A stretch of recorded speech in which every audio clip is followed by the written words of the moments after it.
मिठाई देख करके या अचार देख करके जीभ क्यों गीली हो जाती है? मिठाई देख करके या अचार देख करके जीभ कैसे गीली हो जाती है? वो तो अंदर रहती है, उसको पता कैसे चल जाता है? जो कभी नहीं खाया है उसको तो देखा तो आँख नहीं था, जीभ को पता कैसे चल गया? पानी भी वही निकालता है क्या जिसने खाया था? ये वैसे निकल जाता है। नहीं, जिसने खाया था, जो इच्छा कर रहा है पानी भी वही निकाल रहा है, कोई और निकाल रहा है? पानी की व्यवस्था से निकल रही है। तो वस्तुतः वैरागी यही होता है,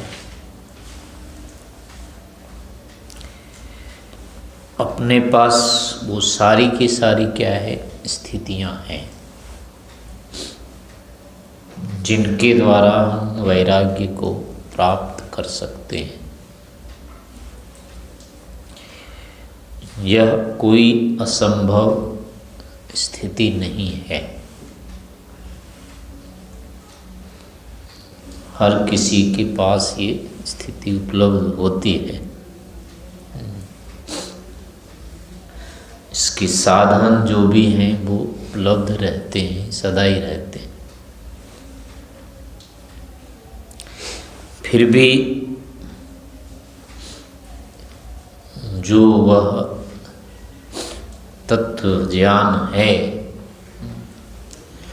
उसको हम उत्पन्न नहीं कर पाते।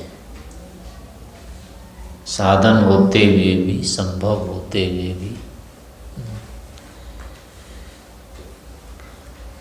केवल करना नहीं आता है। वो फिर इससे होता है कि फिर हमको ज्ञान विशेष की अपेक्षा रहती है। स्थिति रहने पर भी, साधन रहने पर भी, अवसर रहने पर भी, सब कुछ होने पर भी हमको अन्यों के सहायता की अपेक्षा होती है। हर अवस्था में विशिष्ट ज्ञान विज्ञान की अपेक्षा अलग से रहती है,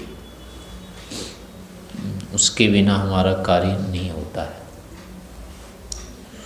इससे होता है कि ज्ञान विशेष जो होता है, फिर इसका मतलब हुआ वो इन शरीर आदि मात्र से नहीं हो पाता है।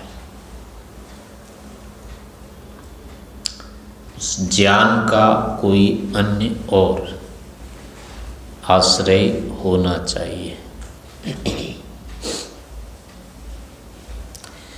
उससे सहायता पा करके, उससे जुड़ करके फिर हम उस रिक्तता को पूरी कर पाते हैं। यदि हम उस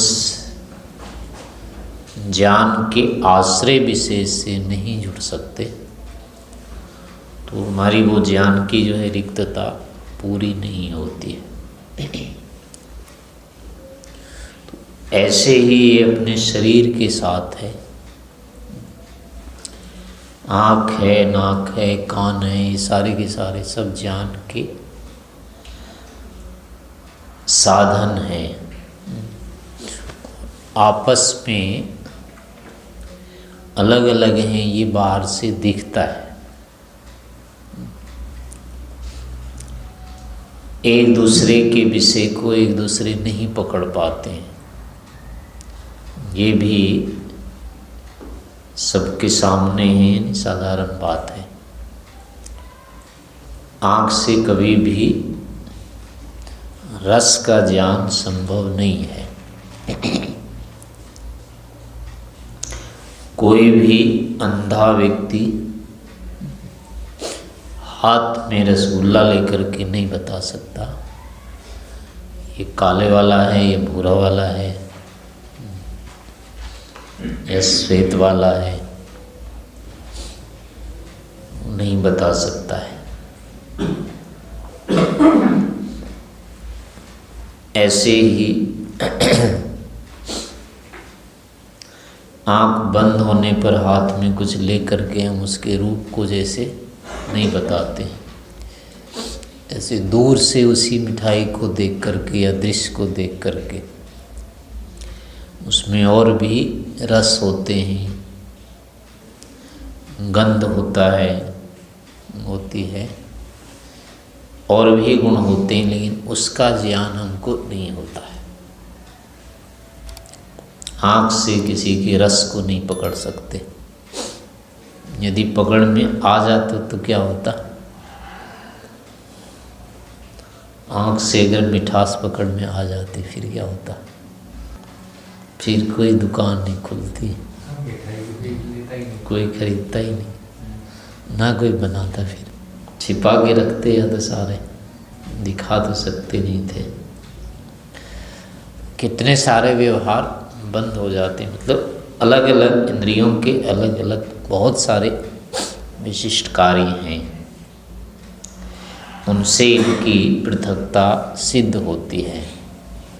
मिठाई वो दुकान है, ये होता है ना, पैसे तो कोई देता नहीं उसका, कि कहता कि दिखाओ कहाँ है, वो दिख जाता हूँ।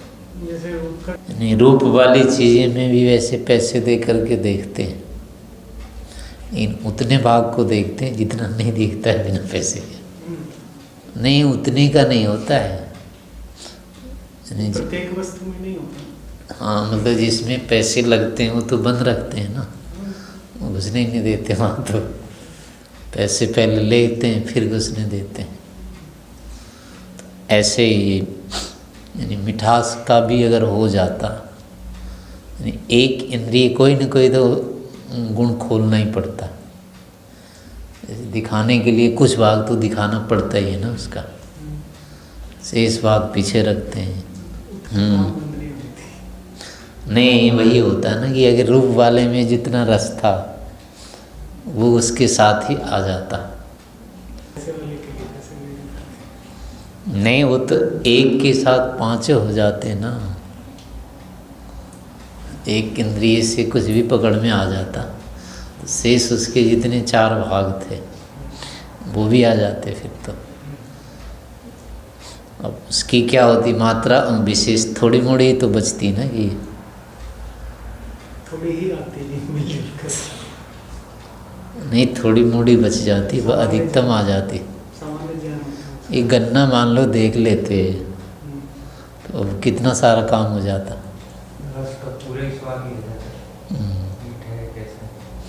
चीनी देख लेते, गन्ना देख लेते, बचता क्या हो गुड़ में? जैसे रूप बच जाता है ज्ञान होने के बाद, ऐसे रस बच जाता है। नहीं, रूप वो बचता है जितने को छिपा के रखते हैं, एक साथ नहीं। केवल अब बूटा का नहीं का बच रहा है, ज्ञान तो हो गया, मिठाई हो गया। नहीं, वो रूप के साथ ही आ गया ना, या रस के साथ मान लो छू लिया किसी चीज़ को, बस वो सब हो गया, पता लग गया। अब फिर वृत्ति कहाँ रहेगी फिर उसके लिए?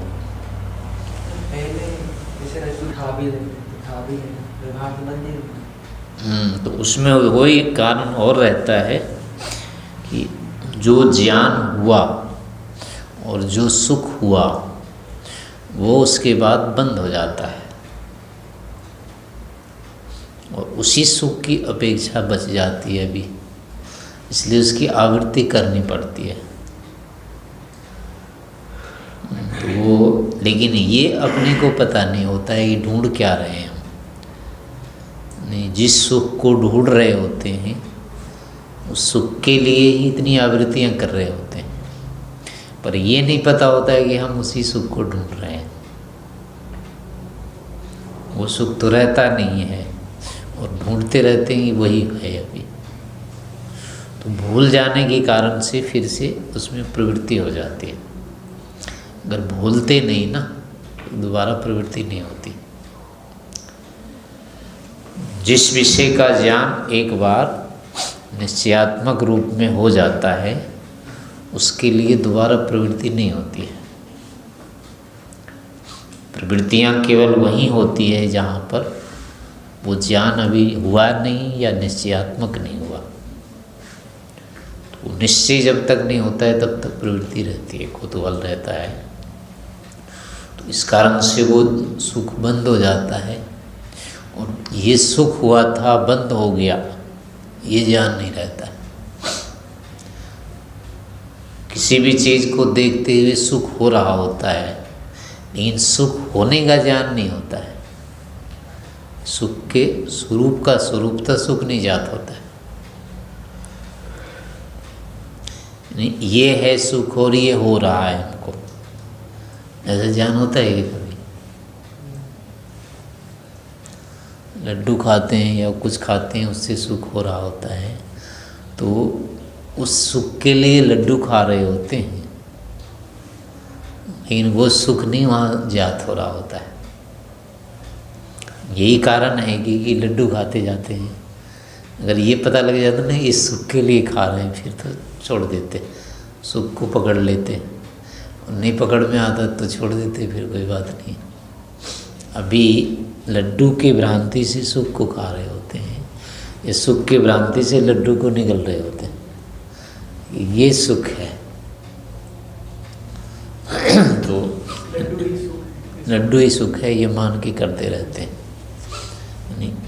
जो होना होता है, अपेक्षा होती है, वो कुछ और है, जिससे होता है वो कुछ और है। लेकिन ये दोनों में भेद ज्ञान नहीं होने से, या अलग अलग दोनों होते हैं, ज्ञान नहीं होने से फिर उसके साधनों में ही प्रवृत्ति हो जाती है। और जब तक नहीं ज्ञान होगा तब तक ऐसा होता रहेगा।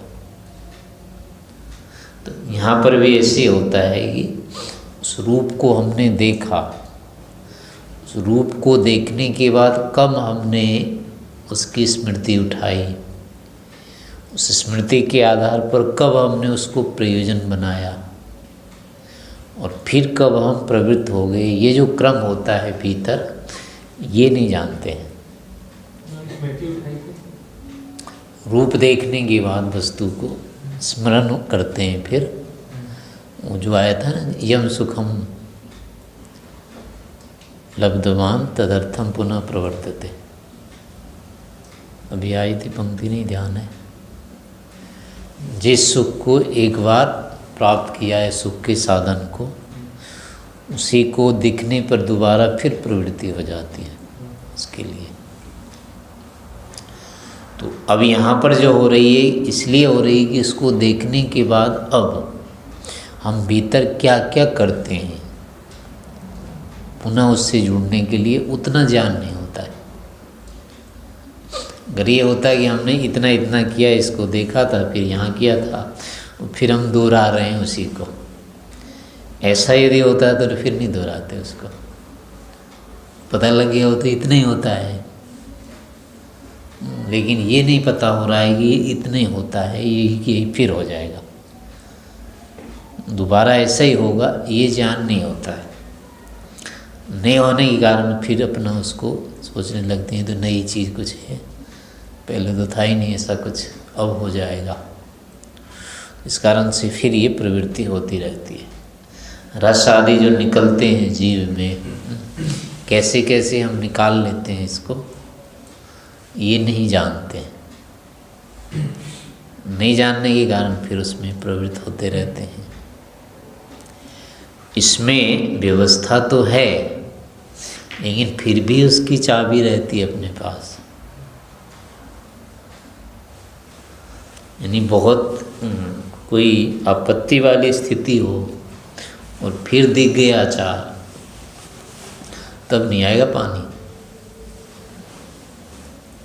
खाने की अगर स्थिति हो तब तो आ जाएगा, लेकिन कोई मार रहा हो अचार फेंक करके तब पानी आएगा क्या? तब नहीं आएगा पानी देख करके। उधर गोली मारने के लिए तैयार हो, वहाँ रख दिया हो लड्डू, फिर देख करके नहीं आएगा पानी। वहाँ ये जो है व्यवस्था नहीं काम करेगी। इसका मतलब होता है कि व्यवस्था की चाबी रहती है फिर भी अपने पास, हम करते हैं उस चीज़ को प्रेरित। मन से कितने सारी प्रेरणाएं हम शरीर में कर रहे हैं, इन किसी का पता नहीं अपने को। इस चीज़ को हम प्रेरित करते हैं। तो ये सब कई सारी स्थितियां हैं जिनका दिन रात हम व्यवहार तो कर रहे होते हैं, प्रयोग कर रहे हैं, लेकिन उसका ज्ञान नहीं है। तो इस ज्ञान आदि के ना होने से फिर क्या हो रहा है, हम और शरीर वो गड़बड़ हो रहे हैं। बस अलग से हम हैं ये नहीं हो पा रहा है। शरीर की प्रेरणाएं जहाँ से शुरू करते हैं हम, अगर उसका पता चल जाता तो उसी से में पता चल जाता है कि दोनों अलग हैं, एक हम है ही नहीं। लेकिन वही नहीं पता लगता है, बहुत कम कुछ कर देते हैं, कर देने के बाद लगता है हाँ कुछ कर रहे हैं। अभी जैसे बोल रहे हैं तो बोलने से पहले कितना काम हो जाता है भीतर। इस शब्द को हम बोलेंगे, ऐसे बोलेंगे, इतनी जीभ लगानी है, इतना प्राण लगाना है, इस अर्थ को बोलना है, सारा आकलन हो जाता है पहले, उसके बाद उच्चारण होता है ये। लेकिन ये सब कुछ ज्ञान नहीं होता है। ज्ञान नहीं होने के कारण फिर ये हो जाता है कि हम नहीं बोला, या जो बोल रहा है वही हम हैं। अभी मैं जैसे बोल रहा हूँ, आप सुन रहे हैं, आप बोलते हैं, तो यानी कि आप किस अर्थ में पकड़ रहे हैं। अभी ये जो मैं बोल रहा हूँ, मैं नहीं बोल रहा है ना, मेरी आवाज़ है ये। मेरे में तो ध्वनि है ही नहीं, मैं कैसे बोलूँगा। मेरी ध्वनि होती नहीं है, ना मैं बोल सकता। लेकिन जो जान कर रहे हैं हम, आप हमको जो जान रहे हैं, वो मेरी ध्वनि को कह रहे हैं मैं बोल रहा हूँ। जैसे आपको देख करके हम ये मानते हैं आप हैं, एक दूसरे को देख करके बाहर देखते हैं, फिर कह देते हैं यही है। और आत्मा को ज्यों का त्यों मानते हो, यही आत्मा है। वो किसी का रूप दिख गया एकदम निश्चिंत हो जाते हैं, हाँ देख लिया हमने, वही है। लेकिन बिल्कुल झूठ होता है ये, 100% झूठ है ये, वो बिल्कुल नहीं है। वो किसी से बात करके अब फ़ोन मोबाइल में कहते हैं हाँ मैंने साक्षात बात कर ली, और एक शब्द भी नहीं बात की है उसके साथ, उसको एक ध्वनि भी नहीं उसकी सुनी है, लेकिन फिर भी पूरा निश्चिंत हो जाते हैं। तो ये सारा का सारा क्या हो रहा है, ये ज्ञान सब बन रहा है आत्मा शरीर की एकत्व का। ऐसे करके मतलब बचपन से लेकर के पूरा भर देते हैं शरीर और आत्मा को एक बना करके। दूसरे को जानते समय भी ऐसा ही ज्ञान बनता है, अपने विषय में भी यही लगता है। मैं बोल रहा हूँ, जब भी बोलते हैं हम तो गीत लगता है मैं बोल रहा हूँ, अपने को भी लगता है ये मेरी ध्वनि है, लेकिन अपने में ध्वनि नहीं होती है बिल्कुल। ऐसा वाला ज्ञान हम उठा ही नहीं सकते, उठा ही नहीं पाते हैं, और दिन रात हमारा व्यवहार होता रहता है। तो ये यूं ही नहीं हो रहा है, फिर इसके साथ मैं शरीर हूँ, ये संस्कार भी बन रहे हैं। देखने में, बोलने में, चलते समय जैसे अब होता है, शरीर से चलने लगते हैं, वो चलने का जो ज्ञान होता है वो अपना मान के होता है, और वो इकट्ठा हो रहा होता है, ऐसा नहीं है वो। अब आप देख लीजिए कि कितने बार चले होंगे, जितने बार चले होंगे उतने संस्कार बने होंगे। ऐसे गिनती करके देखो तो कितना संस्कार ही बना है कि मैं शरीर हूँ। अपने बारे में, दूसरे के बारे में, इस तरह से यानी अरबों से ज़्यादा होगी इसकी स्मृतियाँ बनी होगी, जिसमें कि मैं शरीर हूँ या शरीर मैं हूँ, ऐसा ज्ञान बना हुआ है। लेकिन ऐसा हो रहा है हमारे साथ, ये ज्ञान नहीं हो पाता है। नहीं होने के कारण फिर क्या होता है, ज्यों की त्यों स्थिति बनती चली जाती है। तो ये ऐसे पता नहीं कितने सारे कारण हैं जिस कारण से हमको कभी संशय नहीं होता है कि शरीर अलग है, मैं अलग हूँ, या हमको शरीर के भेद को जानना चाहिए आदि। कोई ऐसी अपेक्षित ज्ञान उठता ही नहीं है। सारा का सारा एक तरह से स्वभाव बन गया है। ऐसे होता है, ऐसे होना चाहिए, इसमें क्या बाधा है।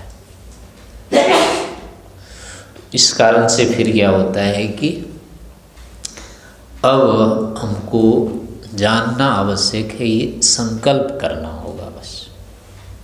अलग से ये काम करना पड़ेगा, इसको मुझे करना ही है।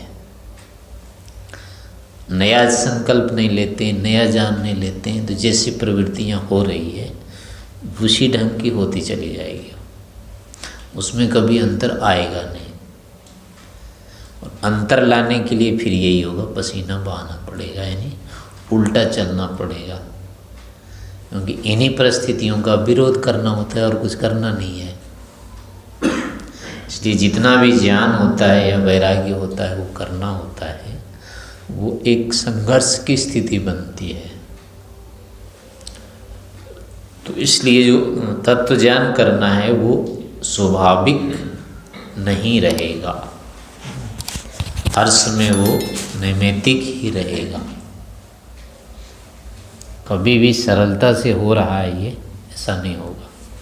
हाँ, लंबे काल तक उसको फिर अभ्यास करते करते करते करते फिर से वो एक दिन सरल लगने लगेगा।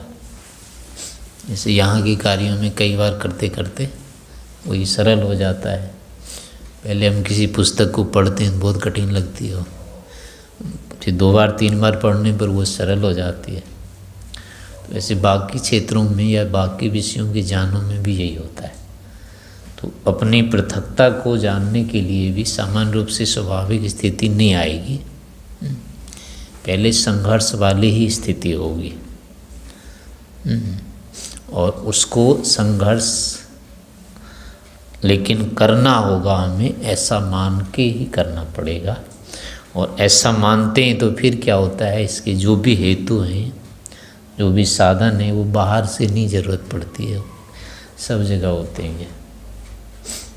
पृथकता के साधन अपने ही शरीर में है, अपने ही कर्मों में है, अपने साथ है। ऐसी अपनी अनुभूतियाँ अपने साथ है, शरीर की अनुभूतियाँ अपने साथ है, सारी चीज़ें होती है। लेकिन इसमें करने का ये होता है कि ज्ञान विशेष करना होता है, संकल्प विशेष करना होता है, संघर्ष विशेष करना होता है। तो इस प्रकार से आध्यात्मिक क्षेत्र में सदा विशेष रूप से भावना बनाते रहनी चाहिए, विशेष संकल्प करते रहने चाहिए।